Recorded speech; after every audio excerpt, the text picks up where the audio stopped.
بسم اللہ الرحمن الرحیم۔ ہر مسلمان قرآن پاک کو سمجھ کر پڑھنا چاہتا ہے۔ وہ یہ جاننا چاہتا ہے کہ اللہ پاک قرآن میں کیا فرماتے ہیں۔ قرآن پاک جو کہ کلام الہی ہے، جس کا ایک ایک حرف پڑھنے پر 10 نیکیاں ملتی ہیں، اگر اس کو سمجھ کر پڑھا جائے تو ایک انسان دنیا اور آخرت دونوں میں کامیابی حاصل کر سکتا ہے۔ اس سلسلے میں ہم آپ کے سامنے ایک ایسی سیریز کا آغاز کر رہے ہیں جس میں ہم قرآن پاک کے ایک ایک پارے کا خلاصہ انتہائی آسان اور مختصر انداز میں آپ کے سامنے پیش کریں گے۔ تو بغیر کسی تاخیر کے ہم آج پہلے پارے کا آغاز کرتے ہیں۔ پارہ 1، پہلا پارہ سورۃ فاتحہ مکمل اور سورۃ بقرہ کے کچھ حصوں پر مشتمل ہے۔ سب سے پہلے ہم یہ دیکھیں گے کہ پہلے پارے میں کون سے اہم مضامین بیان کیے گئے ہیں، جن میں قرآن ایک دائمی معجزہ، حروف مقطعات کی حکمت، انسان کی 3 اقسام، مومنوں کے اوصاف، منافقوں کے صفات، حضرت آدم اور ابلیس کا قصہ، تذکرہ اہل یہود، حضرت ابراہیم کا ذکر، اور پہلے پارے کے آخر میں اللہ پاک اپنے پیارے نبی حضرت محمد صلی اللہ علیہ وآلہ وسلم کو کیا ہدایات کرتے ہیں۔ پہلا پارہ سورۃ فاتحہ مکمل اور سورۃ بقرہ کے کچھ حصوں پر مشتمل ہے۔ سورۃ فاتحہ مکے میں نازل ہوئی۔ جب قرآن پاک کھولا جاتا ہے تو سب سے پہلے یہی سورت نظر آتی ہے، جس کی وجہ سے اسے کھولنے والی بھی کہتے ہیں۔ اس کے علاوہ سورۃ بقرہ کو ام القرآن اور اساس القرآن یعنی قرآن کی بنیاد بھی کہا جاتا ہے۔ سورۃ فاتحہ 7 آیات پر مشتمل ہے اور یہ 7 آیات قرآن کا خلاصہ بیان کرتی ہیں، کیونکہ ان 7 آیات میں قرآن کریم کی تعلیمات کو انتہائی اختصار کے ساتھ بیان کیا گیا ہے۔ بنیادی طور پر قرآن کے 3 بڑے مضامین ہیں: توحید، رسالت اور قیامت۔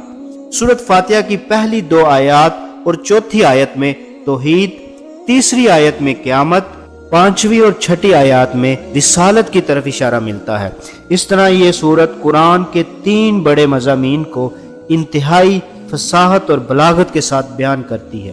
سورۃ فاتحہ کی چوتھی آیت ایاک نعبد و ایاک نستعین یعنی ہم تیری ہی عبادت کرتے ہیں اور صرف تجھ سے ہی مدد چاہتے ہیں، اس بات کا درس دیتی ہے کہ دعا اور مدد صرف اللہ وحدہ لا شریک سے ہی مانگنی چاہیے۔ سورۃ فاتحہ کی آخری آیات میں جہاں ایک طرف انبیاء اور صلحاء کا تذکرہ ملتا ہے تو ساتھ ہی دوسری طرف ان قوموں کی روش اختیار کرنے سے منع کیا گیا ہے جو اپنی علمی اور عملی کج روی کی وجہ سے اللہ کے غضب اور عذاب کی مستحق ٹھہری۔ سورۃ فاتحہ کی عظمت کا اندازہ اس بات سے لگایا جا سکتا ہے کہ یہ ایک بے مثال دعا اور قرآنی علوم کا ایک ایسا شفاف آئینہ ہے جس میں باقی 113 سورتوں کی جھلک ہم مختصر طور پر دیکھ سکتے ہیں۔ شاید اسی لیے یہ جھلک بار بار دکھانے کے لیے ہر نماز کی ہر رکعت میں سورۃ فاتحہ پڑھنے کا حکم دیا گیا ہے۔ سورہ بقرہ۔ سورہ بقرہ کا زیادہ حصہ ہجرت مدینہ کے بعد نازل ہوا، اس لیے اسے مدنی سورت کہتے ہیں۔ سورۃ بقرہ قرآن پاک کی سب سے لمبی سورت ہے جو کہ 286 آیات پر مشتمل ہے۔ عربی زبان میں بقرہ گائے کو کہتے ہیں۔ چونکہ اس سورت میں بقرہ کا لفظ آیا ہے اور گائے ذبح کرنے کا واقعہ بھی بیان کیا گیا ہے، اس لیے اس کا نام سورہ بقرہ رکھا گیا ہے۔ گائے ذبح کرنے کا واقعہ۔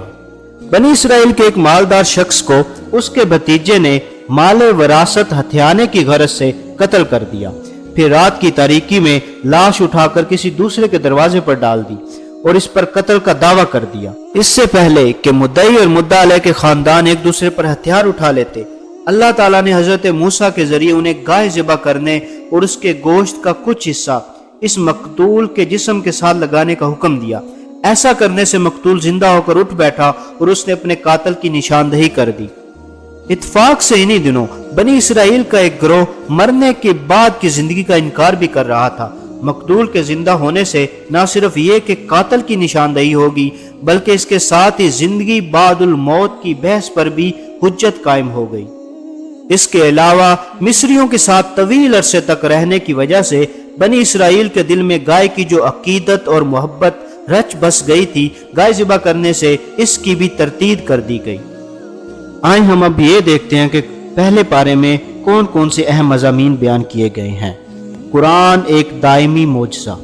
سورۃ بقرہ کی ابتدا اور رسول اللہ صلی اللہ علیہ وسلم کے دائمی معجزے قرآن کریم کے ذکر سے ہوتی ہے۔ یوں تو آپ صلی اللہ علیہ وسلم کو جسمانی اور مادی معجزات بھی عطا کیے گئے، لیکن آپ کا سب سے بڑا معجزہ علمی تھا۔ حروف مقطعات کی حکمت۔ سورۃ بقرہ کی ابتدا حروف مقطعات میں سے الف، لام، میم کے ساتھ ہوتی ہے۔ یہ انداز عربوں کے لیے بالکل نیا اور غیر مانوس تھا۔ عربوں کو چونکہ اپنی زبان پر بڑا ناز تھا اور اس وجہ سے وہ باقی سارے انسانوں کو عجم یعنی گونگے کہتے تھے۔ اس نئے انداز نے عربوں کے لیے ایک چیلنج پیدا کیا۔ تاریخ گواہ ہے، نہ کل کے کافروں نے اس چیلنج کو قبول کیا، نہ آج کوئی قبول کرنے والا ہے، اور نہ ہی قیامت تک کوئی اسے قبول کر سکے گا۔ انسانوں کی 3 اقسام۔ پہلے پارے میں انسانوں کی 3 اقسام مومن، کافر اور منافق کا ذکر بھی کیا گیا ہے۔ اس کے ساتھ ساتھ مومنوں کی نمایاں خصوصیات، ایمان بالغیب، اقامت صلاۃ، ادائے زکوٰۃ، آسمانی کتابوں اور آخرت پر ایمان بھی بیان کی گئی ہیں۔ منافقوں کے اوصاف۔ منافقوں کے اوصاف بیان کرتے ہوئے اللہ پاک فرماتے ہیں، یہ لوگ جھوٹ، دھوکہ، حسد، تکبر، ہرس، مکر و فریب، فتنہ و فساد، جہالت اور اہل ایمان کا مذاق بنانے والے ہیں۔ آئے ہم اب دیکھتے ہیں کہ آدم اور ابلیس کا قصہ کیا تھا۔ پہلے پارے میں حضرت آدم علیہ السلام اور ابلیس کا قصہ، جو کہ ساری انسانیت اور اس دنیا کی ابتدا سے انتہا تک کا قصہ ہے، تفصیل کے ساتھ بیان کیا گیا ہے۔ یہ واقعہ بتاتا ہے کیسے آدم علیہ السلام کو خلافت عطا کی گئی، کیسے ان کو علم سے نوازا گیا اور فرشتوں کو آپ کے سامنے سجدہ ریز ہونے کا حکم دیا گیا، کیسے شیطان نے سرکشی کی اور ہمیشہ ہمیشہ کے لیے لعنت کا حقدار ٹھہرا۔ آدم اور ابلیس کے قصے کے بعد پہلے پارے میں یہودیوں کا تذکرہ بھی تفصیل کے ساتھ ملتا ہے۔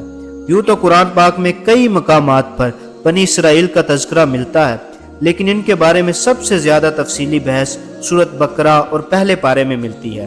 اس تذکرے میں سب سے پہلے تو یہ بتایا گیا ہے کہ اللہ تعالیٰ نے بنی اسرائیل کو بے شمار ظاہری و باطنی، دینی و دنیاوی نعمتیں عطا فرمائی۔ ان کے اندر کثرت سے انبیاء پیدا کیے، ان کو فرعون سے نجات دلائی، کھانے کے لیے من و سلوہ اور پینے کے لیے پانی کے 12 چشمے جاری کیے۔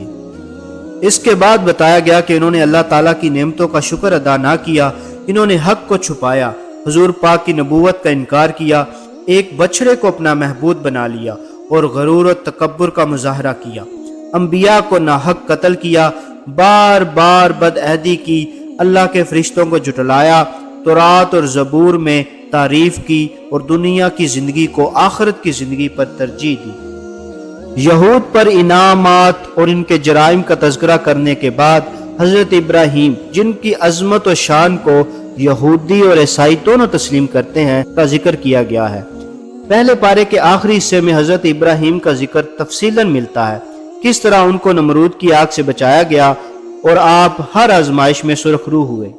پہلے پارے کے آخری حصے میں حضرت ابراہیم کی دعا بتائی گئی ہے، جو انہوں نے خاتم النبیین حضرت محمد صلی اللہ علیہ وسلم کے لیے کی تھی۔ اللہ تعالیٰ نے ان کی دعا قبول کی اور آخری نبی انہی کی اولاد میں پیدا فرمایا۔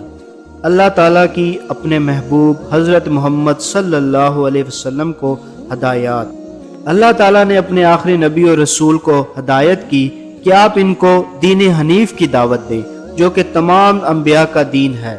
اگر وہ آپ کی دعوت قبول کر لیں تو ہدایت پا جائیں گے، اور اگر قبول نہ کریں تو ہمیشہ ہمیشہ کی جہنم ان کا نصیب ہوگی۔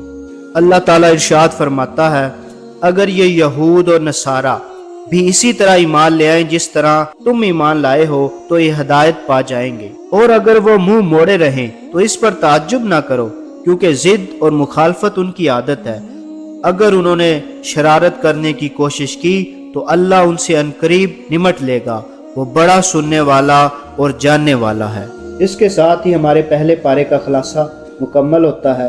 نیکسٹ ایپیسوڈ میں انشاءاللہ ہم دوسرے پارے کا خلاصہ آپ کے سامنے پیش کریں گے۔ السلام علیکم ورحمۃ اللہ وبرکاتہ۔